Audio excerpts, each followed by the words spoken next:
So I wanted to so I've never done a book review before, and I wanted to do a book review on the recent books that I've read. So I only picked out 3 books that really did have an impact on me in a way. So those were the 3 books that I picked for this book review. I won't do like an August, what was the month before August? June, July, August. July. I wouldn't do a July wrap up just yet, but just these 3 books that I literally can't get off of my mind, I thought I would do a book review. The only one left. Anyways, this is my first Riley Sager book, and it really had like the supernatural hints in there. So the main character, she is a caregiver.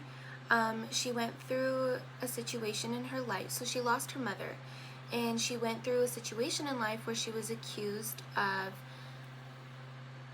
allegedly not taking care of a patient correctly, and that led to the patient's death. So she then is getting like some second chance, and she's going to this house up on the cliffs to be a caregiver for the main patient there, except that patient is allegedly a murderer, and she murdered her entire family. So we go through the story of kind of trying to understand, why did she murder her family, how and why, basically. We also get a little bit of the character's background, but because it is a thriller, you really aren't getting like their stories, you're not getting like character development a lot. But yes, I really like this book because at first it's a little slow. It was a little slow for me because, well, this is my first Riley Sager book, and I really didn't know what to expect. I really go into most of my books blindly, and so this I just picked up because it looked so interesting, and I was like, okay. I really liked the main character just for her stupidity,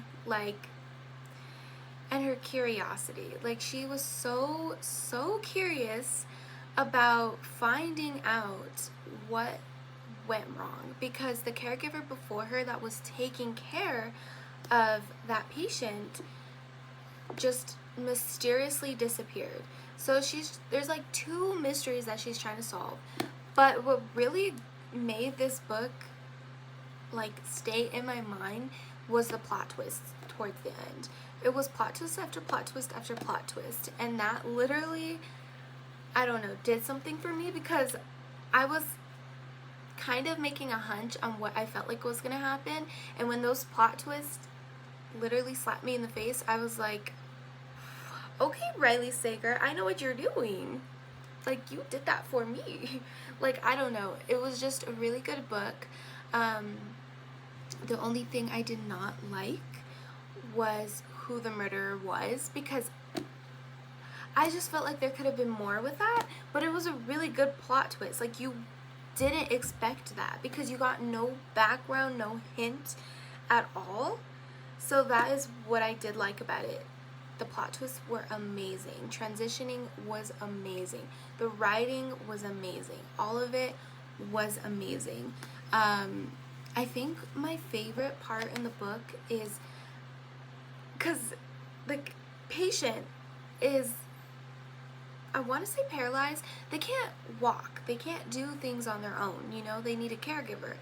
And she goes and tests. She's like, okay, is my patient really able to move? Like, she was thinking that, and she got the patient's favorite snow globe and was like, and just dropped it just to test and see, and it broke, and that literally hurt my heart. But if you read this book and you read until the very last page, then I guess that snow globe didn't mean anything.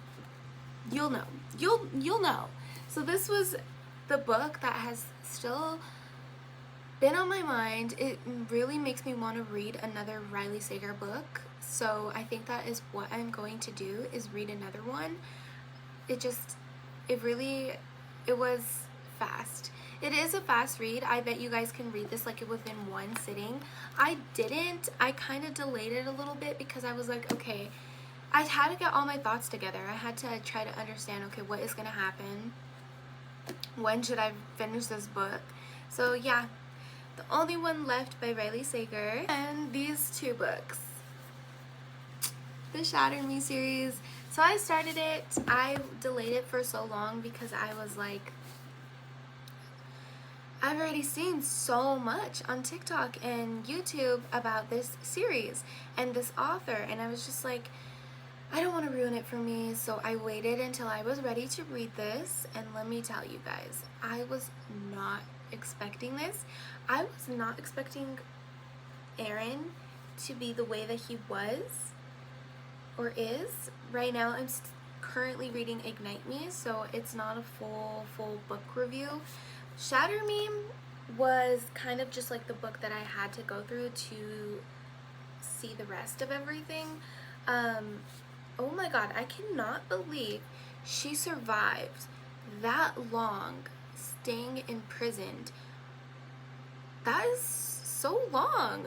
You would think she's going crazy, but then Tahara Mafi writes in here and repeats the things that the character is saying or thinking, because that shows where her mind is at and what she went through.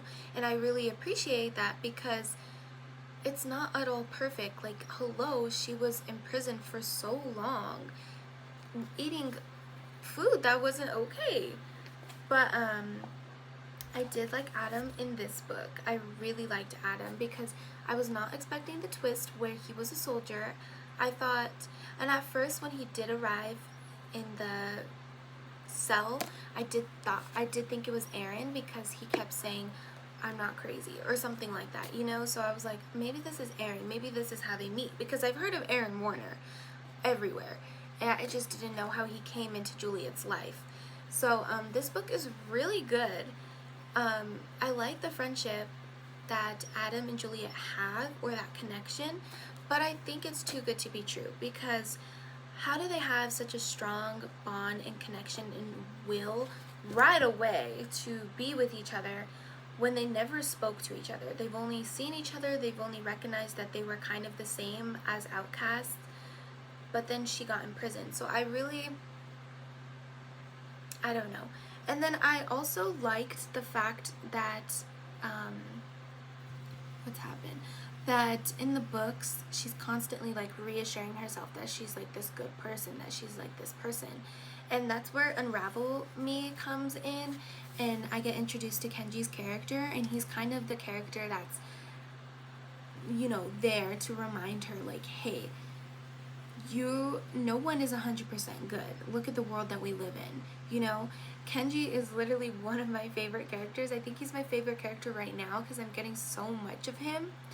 But he's there kind of as like the reminder and the person to be by her side. Like, hey, this world is shitty. It is perfectly fine to feel like you're going off the rails, but at the same time, put your big girl pants on. Like, we don't have time to worry about that. And I really, really love that. Unravel Me, I remember posting some content on TikTok, and another book reader told me like this book was very boring for her, and that's how it was at first. It was boring for me because I really thought the whole book was going to be all the characters at Omega Point, but no. So eventually it got very interesting, and I stayed up until like 3 in the morning reading this.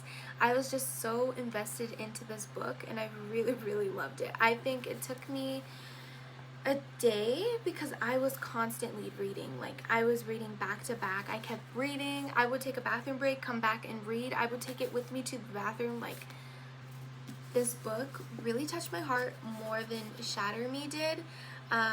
Right now, Ignite Me is kind of giving the same vibes. Like, it's a little boring at first, you know. I'm getting more of Aaron Warner, and I don't know if I 100% love him as much as everybody does right now. I really liked him in Unravel Me, but right now in Ignite Me, I'm not all the way there. Maybe I'll get more. Maybe I'll see more. So Ignite Me is really good so far. It's okay. It's just not giving me what Unravel Me did give me. So I don't know, guys. Those are my book reviews for today. I just really thought I would touch base on those because these books affected me and they didn't put me in a slump at all because I read these back to back. Like I was reading these back to back. I'm currently listening to audiobooks as well, and I did get a Kindle recently, so I'm exploring that too. But today is my day off, so I'm gonna spend my whole day reading Ignite Me, and hopefully I'll get what I want out of that book. But yes, so far this year, these are the top 3 books that have really brought me down to earth and really took a place on my heart. Because you know that feeling of when you get a 5-star read? Well, they're not 5 stars, but they're definitely those types of books that are going to stay on my shelf for a very, very long time. Anyways, there's my book review, and I hope you guys have a good day. So bye!